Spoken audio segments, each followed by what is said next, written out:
Welcome back to our channel. Today we're reading War and Peace by Leo Tolstoy. Book 1, Chapter 14. After receiving her visitors, the Countess was so tired that she gave orders to admit no more, but a porter was told to be sure to invite to dinner all who came to congratulate. The Countess wished to have a tete-a-tete talk with a friend of her childhood, Princess Anna Mikhailovna, whom she had not seen properly since she returned from Petersburg. Anna Mikhailovna, with her tear-worn but pleasant face, drew her chair nearer to that of the Countess. "With you I will be quite frank," said Anna Mikhailovna. "There are not many left of us old friends.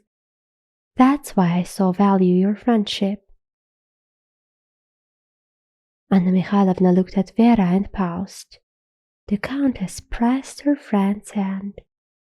"Vera," she said to her eldest daughter, who was evidently not a favorite, "how is it you have so little tact? Don't you see you are not wanted here? Go to the other girls, or—" The handsome Vera smiled contemptuously, but did not seem at all hurt. "If you had told me sooner, Mamma, I would have gone," she replied as she rose to go to her own room. But as she passed the sitting room, she noticed two couples sitting, one pair at each window. She stopped and smiled scornfully. Sonia was sitting close to Nicholas, who was copying out some verses for her, the first he had ever written.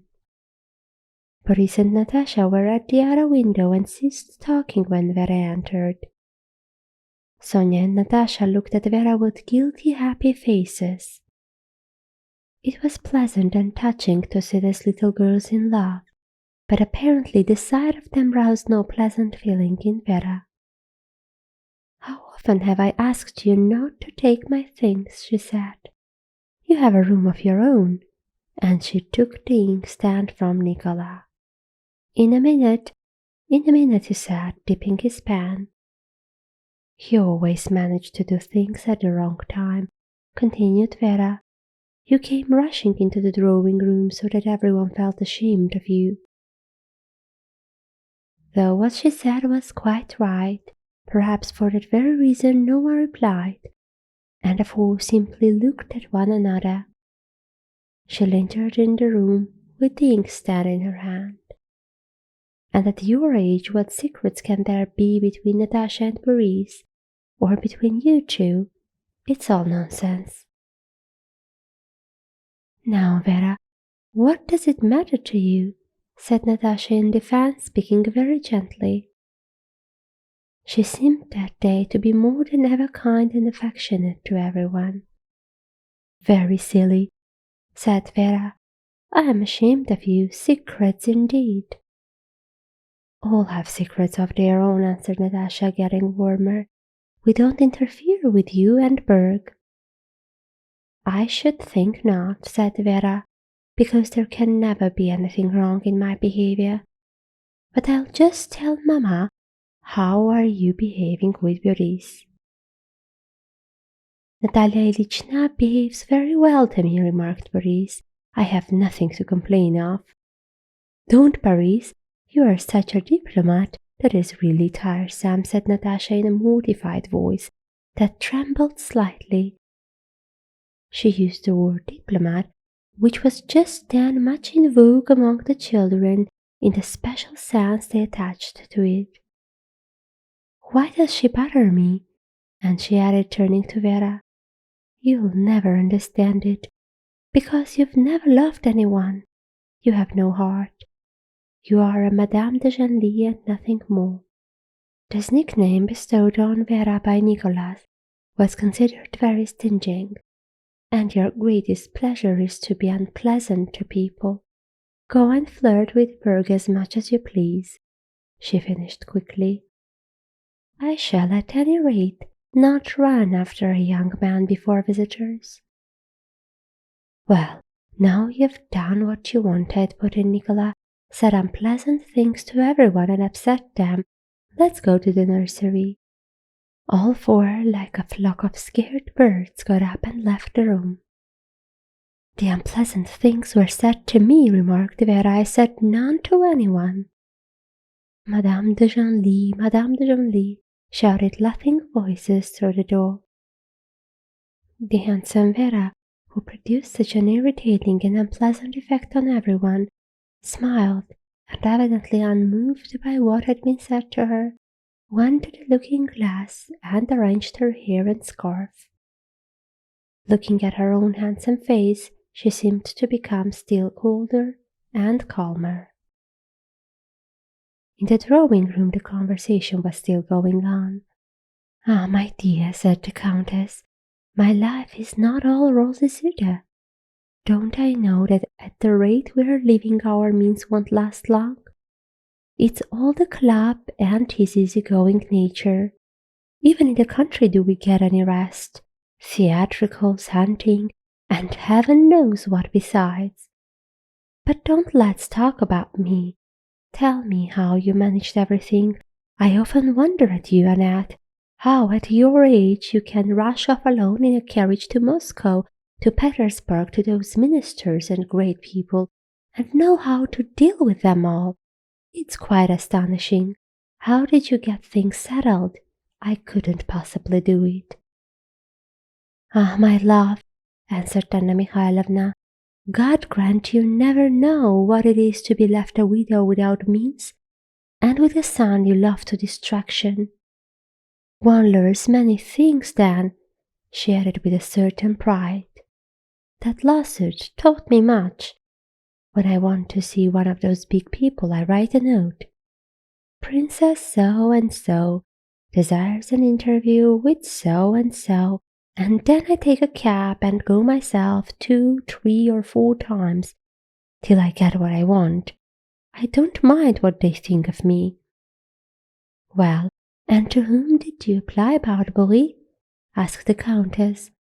"You see yours is already an officer in the Guards, while my Nikolai is going as a cadet. There is no one to interest himself for him." "To whom did you apply?" "To Prince Vasily. He was so kind. He at once agreed to everything and put the matter before the Emperor," said Princess Anna Mikhailovna enthusiastically, quite forgetting all the humiliation she had endured to gain her end. "Has Prince Vasily aged much?" asked the Countess. "I have not seen him since we acted together at the Rumiantsev's theatricals. I expect he has forgotten me. He paid me attentions in those days," said the Countess with a smile. "He's just the same as ever," replied Anna Mikhailovna, overflowing with amiability. "His position has not turned his head at all. He said to me, 'I am sorry I can do so little for you, dear princess. I am at your command.' Yes, he is a fine fellow and a very kind relation, but Natalie, you know my love for my son. I would do anything for his happiness. And my affairs are in such a bad way that my position is now a terrible one," continued Anna Mikhailovna, sadly dropping her voice. "My wretched lawsuit takes all I have and makes no progress. Would you believe it? I have literally not a penny, and I don't know how to equip Boris." She took out her handkerchief and began to cry. "I need 500 rubles, and have only one 25-ruble note. I am in such a state. My only hope now is in Count Kirill Vladimirovich Bezukhov. If he will not assist his godson, you know he is Boris' godfather, and allow him something for his maintenance, all my trouble will have been thrown away. I shall not be able to equip him." The Countess's eyes filled with tears and she pondered in silence. "I often think, though, perhaps it's a sin," said the princess, "that here lives Count Kirill Vladimirovich Bezukhov so rich all alone, that tremendous fortune, and what is his life worth? It's a burden to him, and Boris' life is only just beginning." "Surely he will leave something to Boris," said the Countess. Heaven only knows, my dear. These rich grandees are so selfish. Still, I will take Boris and go to see him at once, and I shall speak to him straight out. Let people think what they will of me. It's really all the same to me when my son's fate is at stake. The princess rose. It's now 2 o'clock and you dine at 4. There will just be time. And like a practical Petersburg lady who knows how to make the most of time, Anna Mikhailovna sent someone to call her son and went into the anteroom with him.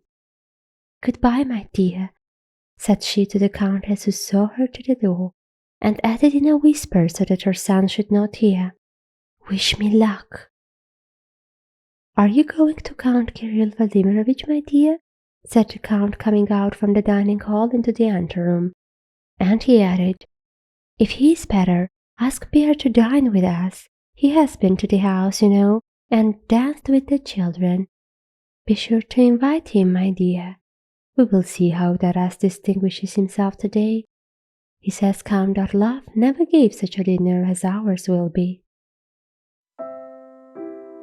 This much for today. Stay tuned to our channel to see what happens next. Goodbye.